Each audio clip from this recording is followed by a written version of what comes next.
Hello hello, कैसे आप लोग हैं? क्या हाल चाल है? आज तारीख है 9 नवंबर और रविवार का दिन है। आइए आज की खबर पर नजर डालते हैं, पूरी खबरों पर। तो आप लोग देखिए स्क्रीन पर किस तरीके से लाइक करना है। आप लोग लाइक करेंगे, सब्सक्राइब करेंगे और घंटी को बजा के ऑल के निशान पर क्लिक करेंगे। लाइक जरूर करेंगे, आपका लाइक ही हमारा मोटिवेशनल होता है, हमें आगे बढ़ाता है, चैनल को आगे बढ़ाता है। 9 नवंबर रविवार के मार्गशीर्ष महीने की कृष्ण पक्ष की पंचमी तिथि है। आज जो है पंचमी तिथि है और नागों के देवता इस तिथि पर जो है शासन था उनका, नागों के देवता का भाई। तो बहुत ही महत्वपूर्ण है सारे लोगों के लिए। तो आप लोग क्या करेंगे, सारे लोग लाइक करके, सब्सक्राइब करके और कमेंट करके एक हाई लिख देंगे या हेलो लिखेंगे, ये जरूर करेंगे। और स्क्रीन पर देख रहे हो किस तरीके से लाइक पर क्लिक किया जा रहा है। लाइक पर क्लिक करो और हेलो लिखो भाई। सारे लोग ये काम करो, किस राज्य से वो भी लिखो। राज्य का इतिहास में यह उत्तराखंड के स्थापना दिवस की तारीख है, जिसने 2025 में अपने 25 साल पूरे कर लिए हैं। उत्तराखंड स्थापना दिवस आज के डेट में। जर्मनी को दो हिस्सों में अलग करने वाली बर्लिन की दीवार लोगों ने 9 नवंबर 1989 को ही किया था भाई।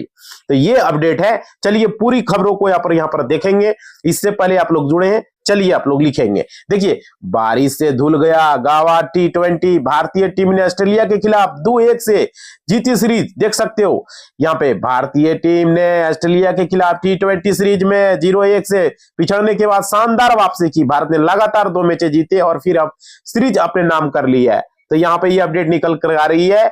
और देखिए, बेतिया में मेरी समापन सभा, मोदी बोले तेजस्वी को जन्मदिन पर खास गिफ्ट है। देख सकते हो यहाँ पे खबरें आ रही है। प्रधानमंत्री मोदी ने कहा कि बेतिया की रैली बिहार अभियान की आखिरी सभा है। अमित शाह ने सीमांचल में डिफेंस कॉरिडोर बनाने का ऐलान किया है। तेजस्वी यादव को जन्मदिन पर सीएम चेयर गिफ्ट वाले पोस्टर पटना में लगाए गए हैं। तो ये अपडेट निकल कर आ रही है। चलिए देखते हैं आगे खबरों। कैरियर दांव पर लगा दिया है, चुनाव लड़कर पछताए खेसारी लाल यादव, बोले 5 साल। देख सकते हो यहाँ पे अपडेट निकल कर आ रही है। चुनावी मैदान में उतरने के बाद खेसारी यादव ने निरहुआ, मनोज तिवारी, रवि किशन और पवन सिंह के लेकर काफी बयानबाजी की। यहां तक कि पवन सिंह की पर्सनल लाइफ पर भी कमेंट करने न चुके। उन्होंने अपने करियर को लेकर के बड़ा बयान दे दिया भाई। तो ये अपडेट निकल कर आ रही है चुनाव, बिहार चुनाव को लेकर के। और देखिए, आप लोग सारे लोग यार हाय हेलो या किस राज्य से हो जरूर लिखे भाई। कमेंट बॉक्स में आप लोग लिखे, लाइक करके लिखे। देखो खुशखबरी, चंद्रमा पर एक और इतिहास रचेगा भारत। इसरो चीफ ने बता दी है पूरी टाइमलाइन। तो देख सकते हो चंद्रमा पर इतिहास रचने वाले हैं भारतीय अंतरिक्ष। इसरो ने बड़ा बयान किया है, वर्ष 2040 तक भारत चंद्रमा का एक भारत को भेजेगा और एक सुरक्षित वापस आएगा। इसरो ने अपना अंतरिक्ष स्टेशन जल्द स्थापित होगा। भारत वैश्विक अंतरिक्ष व्यवस्था में अपनी हिस्सेदारी बढ़ाने का लक्ष्य है। यह देश के अंतरिक्ष क्षेत्र के लिए खास कदम होने वाला है 2000। तो इसरो ने यह बड़ा ऐलान किया है। और देखते हो अयोध्या में 3.5 घंटे रहेंगे प्रधानमंत्री मोदी। 190 फीट ऊंचे राम मंदिर के शिखर पर ध्वजारोहण करेंगे। चंपत राय ने बताया राम मंदिर का निर्माण पूरा हो चुका है। परिसर में यात्री सुविधाओं का ध्यान रखा गया है और 10,000 से अधिक लॉकर बने हैं जहां श्रद्धालुओं को सामान जमा होंगे, वहां पर वो रख पाएंगे। तो ये यहाँ पर ये बहुत ही बड़ा अपडेट। और देखो, ज्ञानेश कुमार रिटायरमेंट से लेकर के आराम से जिए, तो ये अच्छी बात नहीं। प्रियंका गांधी ने मंच से CEC पर बोला। देखो, कटिहार में जनसभा को संबोधित करते हुए प्रियंका गांधी ने कहा ज्ञानेश कुमार रिटायरमेंट को लेकर के आराम से जिए, तो ये अच्छी बात नहीं है। जनता को कभी जो है इन लोगों का नाम नहीं भूलना चाहिए। तो यहाँ पर यह अपडेट निकल कर, हाइड्रोजन बम छोड़ो पटाखा भी नहीं जला पाए राहुल। रक्षा मंत्री राजनाथ सिंह ने कसा है तंज भाई। तो यहां निकल कर अपडेट आ रही है, केंद्रीय मंत्री कहा है राहुल गांधी ने वोट चोरी के आरोपों को जिक्र करते हुए कहा वो कोई भी ठोस मामला पेश नहीं कर पाएंगे। चुनाव आयोग लगातार उनसे कह रहा है सबूत हो तो हमारे पास लाइए, इसकी जांच करने के लिए हम तैयार हैं भाई। तो सबूत मांग रहे हैं। और देखो, सिर्फ 250 रुपये महीने की SRP से बनेगा 2.3 लाख करोड़ का फंड। ये पूरा कैलकुलेशन भाई। देखो, नुकसान भी हो सकता है, चैनल गारंटी नहीं लेता है, कभी भी नुकसान हो सकता है, समझ रहे हो ना। अब फायदा भी हो सकता है, कुछ भी हो सकता है। तो आप अपने जानते हो, मात्र 250 का प्रतिमाह का निवेश आपकी जो है यहाँ पे लगा सकते हो म्यूचुअल फंड में, SIP में, और निवेश कर सकते हो। और अपना 16% का यहाँ पर देख सकते हो फंड निवेश करते हैं तो 40 वर्षों में कुल मिलाकर 1.2 लाख रुपये भी मिल सकता है, या नुकसान भी हो सकता है, नहीं भी मिल सकता है। समझ रहे, चैनल कोई गारंटी नहीं लेता है। आगे देखो, तीर्थ यात्राएं देव दर्शन का नहीं।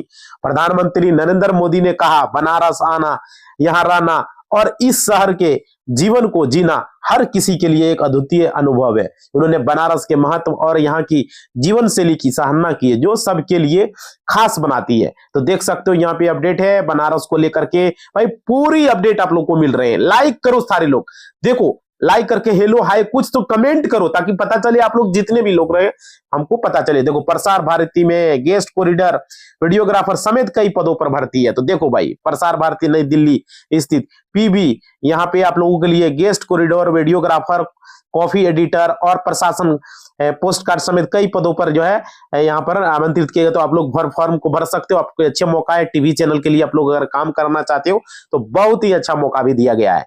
और देखो एम्स गोरखपुर में निकली है ढेरों नौकरी, 10वीं पास के लिए आवेदन है, तो इसके लिए भी आप लोग आवेदन कर पाएंगे। तो ये अच्छी खबर है आप लोगों के लिए यार। आप लोग उसे जो है देख सकते हो, यहाँ पर एम्स गोरखपुर में नन फैक्ट्री पदों पर है आवेदन आमंत्रित किए। इच्छुक पात्र उम्मीदवार नीचे दी गई वेबसाइट से आप लोग जो है वेबसाइट देख लोगे, ऑफिशियल वेबसाइट पर, वहां पर जाके अप्लाई करोगे, ये अच्छा होगा आप लोगों के लिए जॉब के लिए। और देखिए असम प्राइमरी शिक्षक की अंतिम नतीजे जारी, कल मिलेगा अपॉइंटमेंट लेटर भाई। तो यहाँ पर देख सकते हो असम प्राइमरी शिक्षक को लेकर के है। असम के प्राथमिक शिक्षा के निदेशालय ने लोअर प्राइमरी और अपर प्राइमरी स्कूलों के लिए शिक्षक भर्ती परीक्षा का फाइनल लिस्ट जारी कर दिया है। चयनित उम्मीदवार को 9 नवंबर को अपॉइंटमेंट लेटर मिलेगा। प्रोविजनल लिस्ट रद्द कर दी गई है। तो यहाँ पे ये अपडेट निकल कर आ रही है। देखो यूपीएससी IFS मेंस का प्रवेश पत्र जारी, ऐसे डाउनलोड करें, 16 से 23 नवंबर तक होगी। देख सकते हो संघ लोक सेवा आयोग ने भारतीय वन सेवा मुख्य परीक्षा का प्रवेश पत्र जारी किया। जो भी उम्मीदवार परीक्षा में शामिल होने वाले वे आधिकारिक वेबसाइट पर जाकर के अपना प्रवेश पत्र हासिल कर सकते हो। तो ये अपडेट निकल कर यूपी के होमगार्ड में 45,000 पदों पर भर्ती के लिए OTR शुरू है, जाने स्टेप बाय स्टेप प्रक्रिया। तो यहाँ पे ये अपडेट निकल कर आ रही है। उत्तर प्रदेश में 45,000 होमगार्ड भर्ती के लिए यूपी पुलिस भर्ती बोर्ड ने one time registration OTR link activate कर दिया। इच्छुक अभ्यर्थियों को आवेदन से पहले OTR करना अनिवार्य है। नोटिफिकेशन और परीक्षा शेड्यूल जल्द जारी होगा।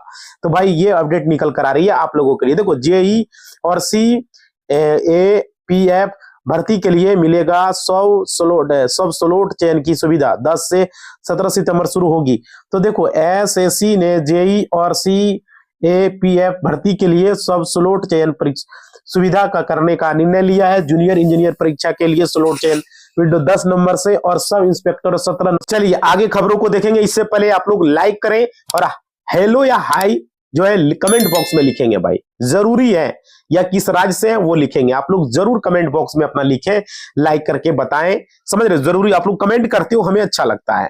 देखिए आधार कार्ड खो जाने से कोई आपको बैंक अकाउंट खाली कर सकता है, UID ने बताया।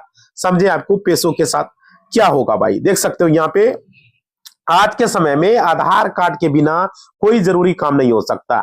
इसके खो जाने से हमारे कई जरूरी काम रुक सकते हैं। आधार कार्ड को जाने से बैंक अकाउंट खाली लेकिन क्या सच में हो सकता है आधार कार्ड का इस्तेमाल करके बैंक अकाउंट खाली कर सकता है? आइए भाई देखो, तो ये बातें देखो, ये सब कुछ नहीं है। आधार कार्ड खो जाने से कुछ नहीं होगा। आधार कार्ड जो है आपका, उससे ATM कार्ड को आपको सुरक्षित रखना है, ठीक है। 2027 तक भारत कैसे बनेगा 30 लाख करोड़ डॉलर। देखो भारत 2047 तक का 30 लाख करोड़ डॉलर की अर्थव्यवस्था कैसे बनाएगा, इसके सवाल के जवाब विश्व बैंक ने कहा कि भारत वित्तीय क्षेत्र में सुधारों को गति देना होगा और पूंजी प्रोत्साहन देना होगा और सहकारी बैंकों पर नियामक नियंत्रण बढ़ाने होंगे, NBFC की निगरानी मजबूत करने होंगे। तो ये सब अपडेट है भाई। और देखो 1 दिसंबर से शुरू हो जाएगा संसद का शीतकालीन सत्र। केंद्रीय मंत्री किरण रिजिजू ने यह जानकारी दी है। संसद का शीतकालीन 1 दिसंबर से शुरू हो जाएगा और यह 19 दिसंबर तक चलेगा। इसमें अहम बिल पेश किए जाएंगे। राष्ट्रपति ने शीतकालीन सत्र को मंजूरी भी दे दी है। तो ये अपडेट निकल कर आ रही है। RJD को 65 वोल्ट का झटका। सीतामढ़ी में PM मोदी ने कहा है बिहार को नहीं चाहिए कट्टा सरकार भाई। तो यहाँ पे देख सकते हो बिहार में विधानसभा चुनाव 2025 के दूसरे चरण में है और प्रचार के क्रम में मोदी ने सीतामढ़ी में जनसभा को संबोधित किया। उन्होंने विपक्षी महागठबंधन राजद पर हमला किए। पहले चरण के चुनाव में रिकॉर्ड मतदान उन्होंने NDA के पक्ष में करते हुए जनता से राजद के 65 वोल्ट का झटका उन्होंने दिया है भाई। जनता के सामने। ठीक है, चलिए आगे खबरों को देखते हैं। पाकिस्तान तालिबान में शांति वार्ता टूटी, फिर बड़ा है युद्ध का खतरा, सीमा पर तनाव गहराया है। पाकिस्तान के रक्षा मंत्री ख्वाजा आसिफ ने बताया कि सीमा पर दोनों देशों के बीच जो है झड़प रुकने के लिए चल रही शांति वार्ता टूट गई है। हालांकि अफगानिस्तान की तरफ से जब तक हमला नहीं किया जाता तब तक युद्ध विराम कायम रहेगा। इससे पहले उन्होंने कहा था कि शांति वार्ता के लिए तालिबान को अपनी धरती से चल रहे आतंकवाद को रोकना होगा। भाई देखो, अब लेंगे एक और आक्रामक एक्शन। अमेरिका दक्षिण कोरिया सुरक्षा वार्ता पर भड़का है उत्तर कोरिया। देख सकते हो, अमेरिका और दक्षिण कोरिया की बढ़ती सैन्य साझेदारी पर उत्तर कोरिया खुलकर नाराजगी जता रहा है। मिसाइल परीक्षण के एक दिन बाद ही यहाँ पे जो है अब खुले शब्दों में चेतावनी दे दी है, दुश्मनों को खिलाफ ज्यादा आक्रामक कदम उठाने का तैयार हो चुके हैं। भाई यहाँ पर ये अपडेट है। देखो, ये मदद हम कभी नहीं भूलेंगे। तूफान से बर्बाद हुए जमैका और क्यूबा ने भारत को कहा शुक्रिया। भाई देख सकते हो, यहाँ पे अपडेट निकल कर आए थे। तूफान से मेलिसा से तबाह हुए जमैका और क्यूबा को भारत ने तत्काल मानवीय सहायता भेजी, जिसमें से कि यहाँ पे मेडिकल ड्रामा यूनिट, दवाएं, जनरेटर, टेंट और जरूरी सामान शामिल था। दोनों देशों ने भारत की मदद के लिए शुक्रिया कहा और वसुधैव कुटुंबकम की जो है भावना को बढ़ाया। देखो, वर्ल्ड बैंक ने भी माना कि भारत का फाइनेंशियल सिस्टम पहले से ही मजबूत है। समझ रहे हो? तो यहाँ पे विश्व बैंक ने भारत के फाइनेंशियल सिस्टम को लोहा माना है। उसने एक रिपोर्ट में कहा भारत का फाइनेंशियल सिस्टम ज्यादा मजबूत है, डाइवर्सिफाइड है और समावेशी हुआ है। तमाम सुधारों ने भारत को 2010 के 10 की मुश्किलें और कोरोना महामारी के असर से उबरने को कहा है। देखो, 3 साल की एफडी पर कहां कितना मिलेगा रिटर्न, निवेश करने से पहले देखें बैंकों की पूरी लिस्ट। भाई क्योंकि नुकसान भी होता है। अगर आप एफडी में पैसा लगाने की सोच रहे हैं तो निवेश से पहले अलग अलग बैंकों की ब्याज दरों की तुलना जरूर कर लें। यहाँ कुछ प्राइवेट और सरकारी बैंकों की है, 3 साल की एफडी है, तो जिस तरह की दरें हैं आप उस हिसाब से वहां पर आप देख सकते हो, आप उस हिसाब से आप लगा सकते हो, निवेश कर सकते हो। भाई देखो, फर्जी कागजों पर स्वीकृत कराया कर्ज, बैंक प्रबंधक समेत 5 पर केस हुआ है। देख सकते हो भाई, ये बलरामपुर में जिले के बहुचर्चित बैंक में यहाँ पे शाखा में बैंक कर्मियों ठेकेदार मिली भगत से 77 लाख रुपये फर्जी लोन स्वीकृत कर लिया गया। मामला सामने आया है पंजाब नेशनल बैंक और नहर बालगंज शाखा से बैंक कर्मियों के। भाई तो देख सकते हो, ये इस तरह की बातें हो रही है। और देखो, विदेशी निवेशकों की बड़ी है चाल, बिकवाली के बीच इन 3 कंपनियों में जमाया है पैसा। भाई देख सकते हो, सितंबर तिमाही में निवेशकों ने FIS ने भारतीय बाजारों में 76,609 करोड़ रुपए की बड़ी बिकवाली की। इसके बाद उन्होंने 3 खास शेयरों में चुपचाप किए हैं, जैसे एस बैंक, यहाँ पर मेडी एसिड, हेल्थ केयर्स और ये सब शेयरों में किया है। देखो, म्यूल हंटर सिस्टम क्या है, जिसके जरिए बैंकिंग डिजिटल फ्रॉड रुकेगा, ये अपडेट है भाई RBI का। देख सकते देश में डिजिटल फ्रॉड बढ़ते जा रहे हैं, जिससे आम लोगों को आर्थिक नुकसान हो रहा है।